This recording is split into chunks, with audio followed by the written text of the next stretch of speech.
முனிவர். அவர் இந்த மடுக்கரையிலே தபஸ் பண்ணிட்டு இருந்தார். இந்த மடுவில் இருக்கிற மீன் அத்தனையும் கருடன் எடுத்து சாப்பிட ஆரம்பிச்சார். மீன்கள்லாம் சௌபரி காலில் விழுந்து பிரார்த்தித்தன, எங்களை எப்படியானு காப்பாற்றி கொடுக்கணும்னுட்டு.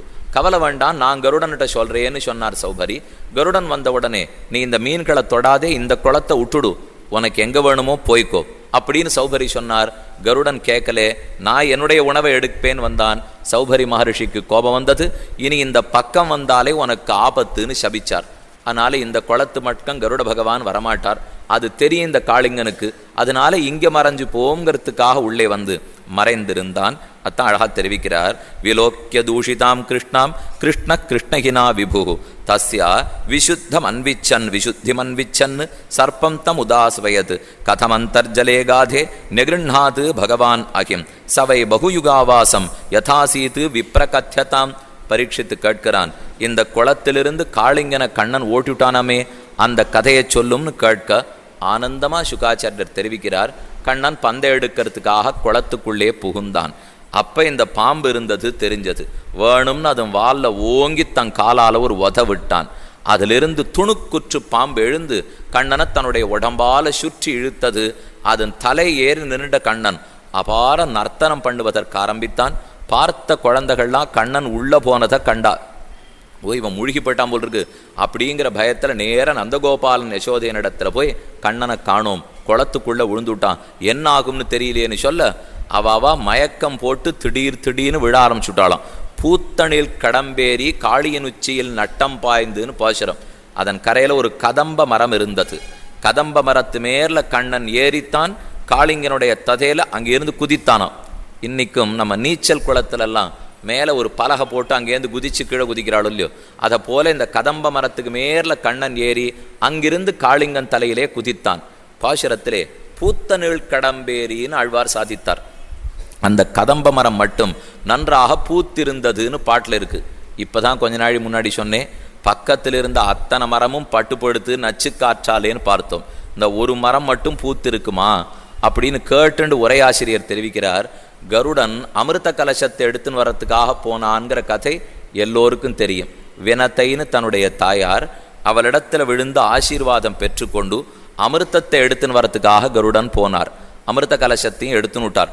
இன்னைக்கும் ஸ்ரீரங்கத்தில் சக்கரத்தாழ்வார் சன்னதி சேவிக்க போற வழியிலே இடது பக்கத்தில் அமிர்த கலச கருடன்னே தனியா ஒரு கருடன் தான் எழுந்துருளி சேவை சாதிக்கிறார்.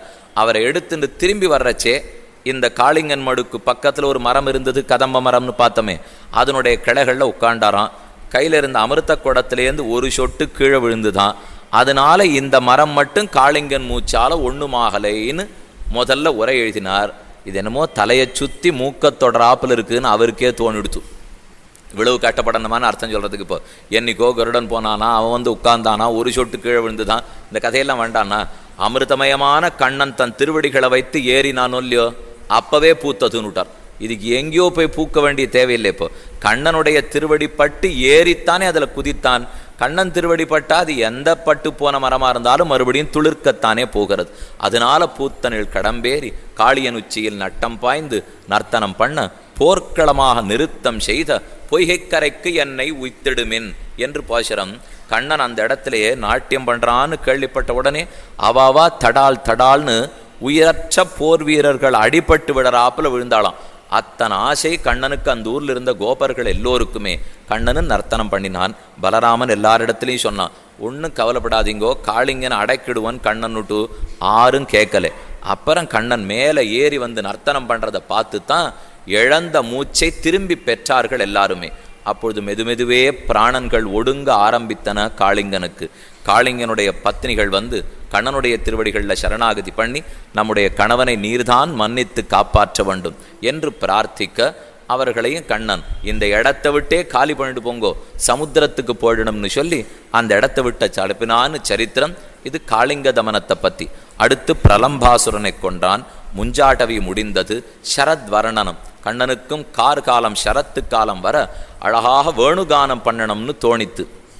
கண்ணனுடைய புல்லாங்குழல் கானம்ங்கிறது ரொம்ப முக்கியமான கானம். அவர் ஏன் வாய்ப்பாட்டுக்காரரா இல்லை? ஒரு அழகான கருத்து தெரிவிக்கிறார். கண்ணன் புல்லாங்குழல் வாசிக்கிறவரானத்தானே எங்கேயுமே சேவிக்கிறோம். வாய்ப்பாட்டு ரொம்ப வசதி தானே. அவர் ஏன் வாய்ப்பாட்டு பாடாமல் புல்லாங்குழல் வாசிக்கிறார்னா, அவரே வாயால் பாடுட்டா அப்போ நேர் உபதேசம். ஒரு புல்லாங்குழல் மூலமாக சத்தம் வெளியில் வந்ததுன்னா அப்போ குருக்கள் ஆச்சாரியர்கள் மூலமாக உபதேசம்னு அர்த்தம். கண்ணன் நேரே உபதேசம் பண்ணுறதை காட்டிலும் ஆச்சாரியர்கள் மூலமாக உபதேசம் பண்ணாதான் ஏற்றம். அவர் நேர சொன்னால் கூட ரொம்ப பேர் கேட்டுக்க மாட்டா. இதையே பார்ப்போமே, கீதையை முதல்ல சொன்னார் சண்டை ஆரம்பிக்கிறதுக்கு முன்னாடி, நன்னா தான் கேட்டுண்டா எல்லாரும். ஆனால் கண்ணனுக்கு தோணித்தான் இது ரொம்ப ரசிக்கலைன்னா நாம் உபன்யாசகனாக இருக்கப்படாதுன்னு மட்டும் முதல்ல முடிவுக்கு வந்துட்டான். யார் வேணா இருக்கலாமே தவிர யாருக்கும் இதெல்லாம் கொடுத்து இந்த மாதிரி மேடையெல்லாம் போட்டு விளக்கெல்லாம் போட்டு விசிறியெல்லாம் சுற்றி நீங்கள்லாம் முன்னாடி உட்காண்டிருந்தீங்கன்னா பேசணுங்கிற ஆசை யாருக்குமே வரும். ஆனால் அது பேசுறதுலேன்னு சில கட்டங்கள்லாம் இருக்குது. கேட்கறது ரொம்ப ஆனந்தமாக கேட்டுட்டு போயிடலாம்.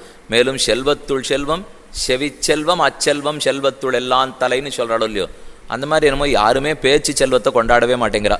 கேள்வி செல்லத்தான் எல்லாரும் கொண்டாடி வச்சிருக்காளே தவிர இந்த கேட்கணும்னா இன்னொருத்தர் பேசணும்னு வள்ளுவ பெருந்தகைக்கு ஏனோ எங்கள் பேரில் அவருக்கு ஆதல் இல்லை போல் இருக்குது. அதனால் பாட்டே பாடாமல் விட்டுட்டார். இப்போ கேள்வி செல்வம் ரொம்ப வசந்தது.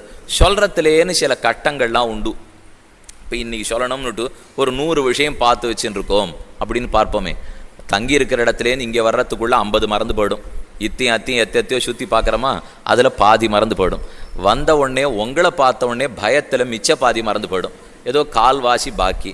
அதுவும் இருக்கிற நாள் இந்த கடிகாரத்தை பார்த்த உடனே அந்த காலில் இன்னொரு பாதி மறந்து போயிடும். ஆக மொத்தத்தில் மிச்சம் ஒரு 20 சொன்னால் இது வரைக்கும் நாங்கள் மறந்து சொல்லியிருக்கேன். இனிமேல் உங்களை பற்றி சொல்லலையோ இல்லையோ. இப்போ கேட்ட 20ல் நீங்கள் வீட்டு போகிறதுக்குள்ளே 10 மறந்து போயிடாதா? அதுக்கப்புறம் நாளைக்கு நாளைக்கு இன்னும் கடைசியில் என்ன பாக்கி இருக்கும்? 100 சொன்னால் 10 தேறினா அதிகம். இதெல்லாம் சொல்கிறதுல இருக்கிற கட்டம். கடைசி பட்சம் சொல்லணும்னா மூடி இருக்கிற வாயை திறந்தாத்தானே சொல்ல முடியும். ஆனால் காது திறந்தே இருக்கு பாருங்கோ, மூடவே இல்லை. இப்போ காதுங்கிறது மூடி இருக்கா, திறந்து விடணுமா நான் கேட்கறதுக்கு? இப்போ காது திறந்தே தானே இறைவன் கொடுத்துருக்கிறான். ஆனால் என்னைக்கு நாம் பேசுறதை விட கேட்கறதுங்கிறது அதிகமான ஸ்ரத்தை, அதிகமான ஆனந்தம் கொடுக்கும். கண்ணனே யுத்த ஆரம்பத்தில் கீதையை சொல்லி பார்த்தான். கேட்டுண்ட அர்ஜுனனே சரணாதி பண்ணதா தெரியல. பார்த்தான் இனிமேல் நாம் பேசுறதே இல்லைன்னா அப்படின்னுட்டு தான் 10வது நாள் யுத்தம் முடிஞ்ச உடனே பீஷ்மாச்சாரியரை பேச விட்டுட்டு சஹஸ்ரநாமாத்தியாயத்தை நான் கேட்டுண்டு உட்கார்ந்துட்டான். இப்போ கீதைக்கு ஏற்றமா சஹஸ்ரநாமத்துக்கு ஏற்றமானா கண்ணன் சொன்னது கீதை, கண்ணனை பற்றியது சஹஸ்ரநாமம். அவர் கேட்டதன்னோ விட்டு சஹஸ்ரநாமம். என்னதான் இருந்தாலும் ஆச்சாரியர்கள் பேச்சுக்குத்தான் என்றைக்குமே வைபவம். கண்ணன் பேசினால் அது ரொம்ப எடுபடாது. ஒரு கதை மட்டும் சொல்கிறேன், ராமானுஜரை பற்றினது. திருக்குறுங்குடிங்கிற திவ்யதேசம் இருக்கு. வானமாமலை நாங்குநேரி பக்கத்தில் திருக்குறுங்குடி நின்ன அழகிய நம்பியாக சேவை சாதிக்கிறான் எம்பெருமான். எங்கனேயோ அன்னமீர்காள் என்ன முனிவது நீர் நங்கள் கோல திருக்குறுங்குடி நம்பிய நான் கண்டபின் சங்கினோடும் நேமியோடும் தாமரக் கண்களோடும் செங்கனிவாய் ஒன்றினோடும் செல்கின்றது என் நெஞ்சமே. நம்மாழ்வார் ரொம்ப அற்புத பாசுரம் பாடியிருக்கார். நம்பியை தென் குறுங்குடி நின்ன அச்செம்பொனேத்துகளின் திருமூர்த்தியை உம்பர் வானவர் ஆதியம் சோதியை எம்பிரானை என் சொல்லி மறப்பனோ. இந்த பெருமாளுக்கு ஒரு தனி அழகு. பக்கத்தில் திருத்தங்கல் பெருமாளாக இருக்கட்டும், இல்லை ஸ்ரீவில்லிபுத்தூர் வடபத்திரசாயியாக இருக்கட்டும், அல்லது இந்த திருக்குறுங்குடி நம்பியாகட்டும், இவா 3 பேரும் முக்கியமாக வர்ணத்தோட சேவை சாதிப்பா. எல்லா ஊர்லேயும் போனால் கருப்பு பெருமாளைத்தானே நாம் சேவிக்கிறோம். ஆனால் வடபத்திரசாயி வர்ண கலாபத்தோடு இருக்காரா? திருத்தங்கல்ல நின்ன பெருமாள் நின்ன நாராயணன் வர்ணத்தோடு இருக்காரா? திருக்குறுங்குடி நம்பி அதே போல வர்ணத்தோட தான் சேவை சாதிப்பர். சேவித்தாலே மனசை ஆக்கர்ஷிக்கிறாப்புல ஒரு அற்புத தரிசனம் பெருமாள்து. ராமானுஜர் வாழ்ந்திருந்த காலத்தில் அவனை போய் சேவித்தார். மங்களாசாசனம் எடுத்து பல்லாண்டு இருக்கணும்னு பாடிண்டார். பிரசாதத்தை வாழ்ந்து கிளம்ப போறார். அப்ப நம்பி ராமானுஜரே கொஞ்சம் நெல்லும், எனக்கு ரொம்ப நாளாக ஒரு சந்தேகத்தை தீர்த்துட்டு போவோம்னு சொன்னான். ராமானுஜர் சொன்னார், சந்தேகத்தை கிளப்புறவனே நீதான், உனக்கு என்ன இப்போ சந்தேகம் வந்துடுத்து? திரும்ப கேட்டார்.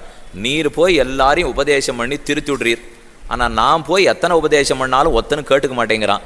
ஏன்னு எனக்கு புரியல, ஏதோ மர்மம் வச்சுருக்கீர், அது என்னான்னு மட்டும் சொல்லும்னு நம்பி கேட்டான். சொல்கிறேன், ஆனால் நீ சிஷ்யனா நில்லு, எனக்கு ஆச்சாரிய பீட்டத்தை கொடு, உட்கார்ந்தாத்தானே உனக்கு நான் சொல்ல முடியும். நீ இவ்வளோ பெருசு ஆச்சாரிய நாட்டம் நின்றுட்டு என்னை பக்கத்தில் சின்னதாக நிறுத்தி வச்சு சிஷ்யநாட்டம் வச்சு ஆனால் ஸ்தானத்தை கொடு சொல்கிறேன்னார். பெருமாள் உடனே ஒரு பெரிய பீட்டத்தை கொண்டு சேர்த்தான்.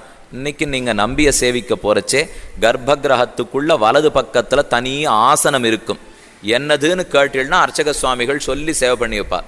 அவசரப்படாமல் திவ்யதேசத்துக்கு முதல்ல போகணும்.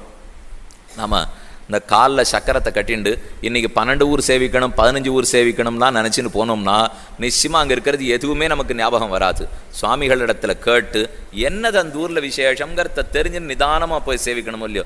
அந்த பீடம் ஏதோ தனியாக போட்டிருக்கே கர்ப்பகிரகத்தில் என்னான்னு கேட்டால் அவா அப்போ கதை சொல்லுவா. ராமானுஜருக்குன்னு ஒரு பீட்டம் போட்டு அதில் அவர் உட்காத்தி வைத்து நம்பி பக்கத்தில் நின்றுண்டு என்னான்னு சொல்லுன்னு கேட்டான். சுவாமி அழகா சமாதானம் சொன்னார், இது ரொம்ப பெரிய மர்மம்லாம் இல்லை, சாதாரண விஷயம். நீ ஊரில் போய் பிறக்கிறையோ இல்லையோ, அவதாரம் பண்ணுறியே, உபதேசம் பண்ணச்சே நாம் பெரியவன் நாம் பெரியவன் உன் நெஞ்ச நிமித்தி சொல்கிறேன், ஒத்தனும் கேட்டுக்க மாட்டான்.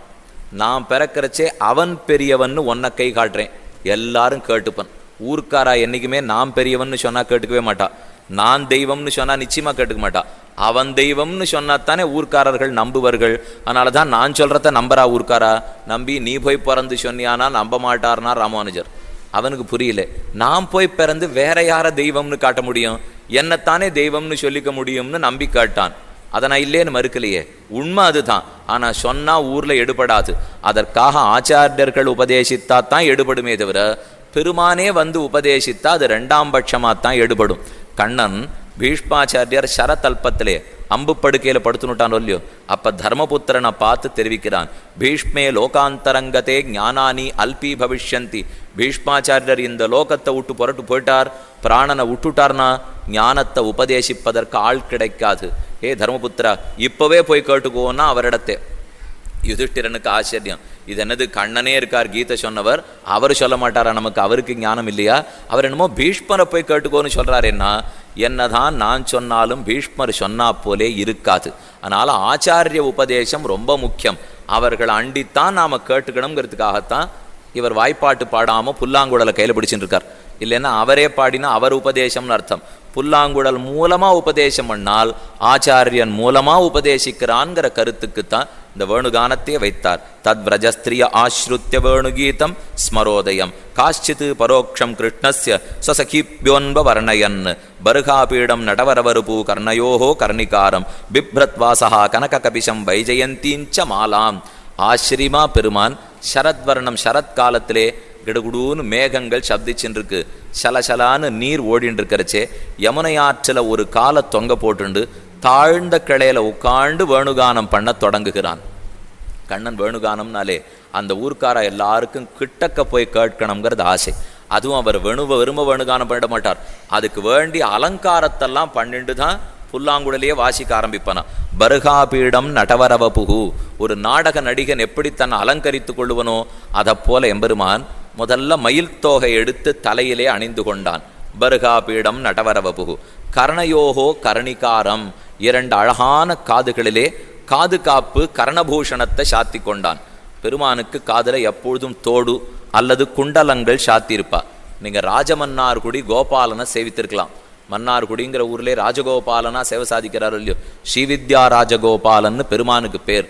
32 சேவை சாதித்திருக்கிறான் எம்பெருமான். இந்த மன்னார்குடியில் பெருமாளை சேவிக்க போனீர்னா ஒரு அழகு, இந்த பக்கத்தில் பசுமாடு கன்று குட்டியோட சேவை சாதிப்பன். அந்த கன்று பெருமாளை எப்படி நிமிந்து பார்க்கறதுன்னு அடுத்த தரம் போகிறச்சே கண்டிப்பாக ஊர்ந்து கவனிச்சுட்டு வாங்க. அப்படின்னுடைய தகப்பனார் எப்பவும் சொல்லுவார், எங்களுக்கெல்லாம் மன்னார்குடி பக்கம்தான் ஊரு. மேலும் மன்னார்குடியில் சதஸ் ரொம்ப நல்லா நடக்கும். வித்வத் சதஸ்னா மன்னார்குடி ரொம்ப பெயர் பெற்றதாகத்தான் இருந்தது. அதனாலே அந்த ஊர் பெருமாளுக்கு பக்கத்தில் அந்த கண்ணுக்குட்டி இருக்கே, அது எப்படி கண்ணனை பார்க்கறதுன்னு உற்றுப்பாருன்னுவர்.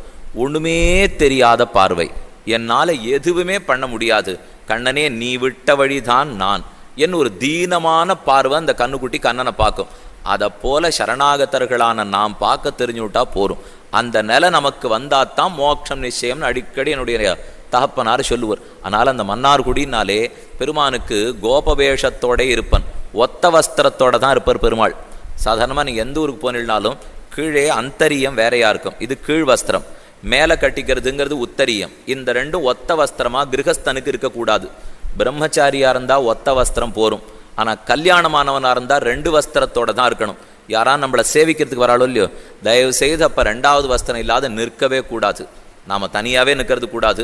அதுவும் ஒருத்தர் சேவிக்கு வரச்சே தேடி பிடிச்சாவது 2வது வஸ்திரத்தை கையில் வச்சுட்டு தான் சேவையே பெற்றுக்கணும்.